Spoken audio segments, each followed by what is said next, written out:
Welcome everybody. This is Mike Marco speaking, and today what I'm going to do is I'm going to go over some Excel tips. And in this case, we're going to cover how to use pivot tables. Pivot tables are a great way for summarizing data and to do quick reports instead of doing tons and tons of complicated calculations or trying to organize your data. Pivot tables are an easy way to sort all your data out in quick reports and charts as well. So what I'm going to do here is I'm going to go to let's go and create the actual pivot table. We're going to go Insert. You can see here I have the pivot table tab, so I'm just going to click on this. It'll actually walk us through what we need to do. First of all, you need to select the data range.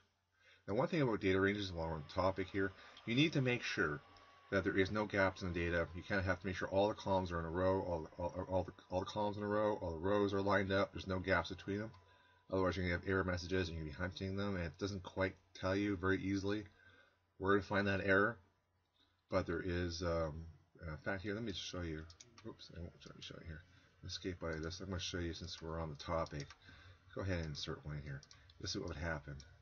If I were to click this, select the range, and I'm going to select this range right here, and I'm going to go ahead and say existing worksheet, and we'll say location here.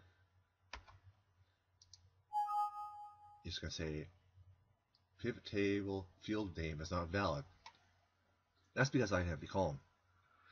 Sometimes I spent, until I discover really what this error message was saying, sometimes I spent a long time trying to figure out where this error message was, and it could have been a hidden column with a blank in it, and that's causing all my problems. So this is a little tip here before we really get started to watch out for.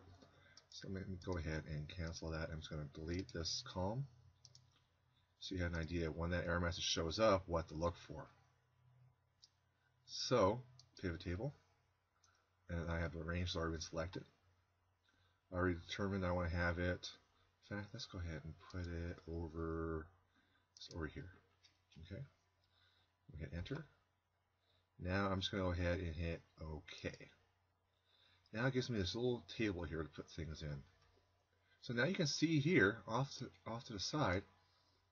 Let me go ahead and scroll this over. You can see here. Let's see, can I break this up? Let's see if I can.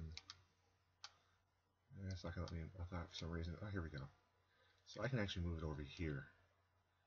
So let's go ahead, and you can see here that these are the different fields I have. I have name, sales, and quantity.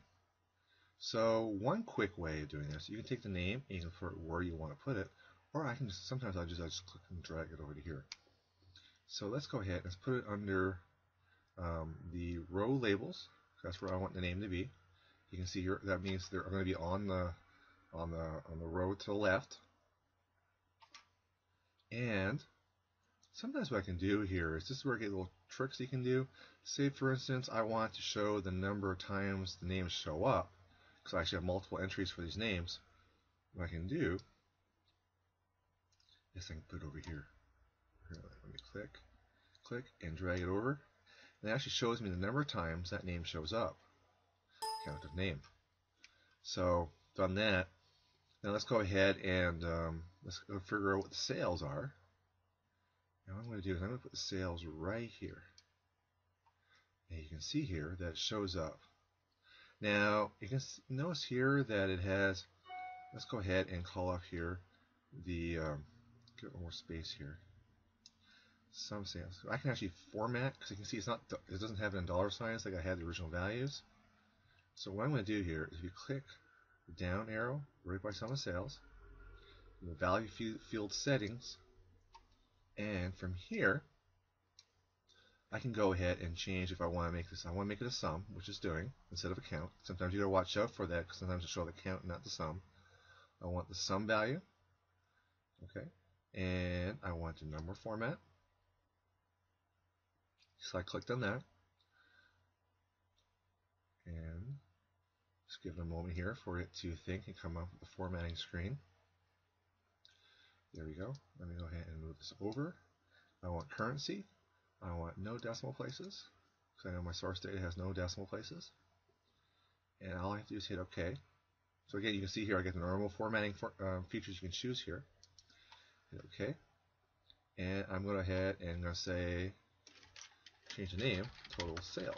Because you can change the name here. Hit OK. There you go. I got all the total sales here. Now, just for fun, let's take quantity and put it over the column labels, which mean the labels across. So I'm going to drag this. Just for fun, let's see what's going to happen here. You can see here that for the different counts, I have our different counts all from 1 to 5. Let's look at the original data.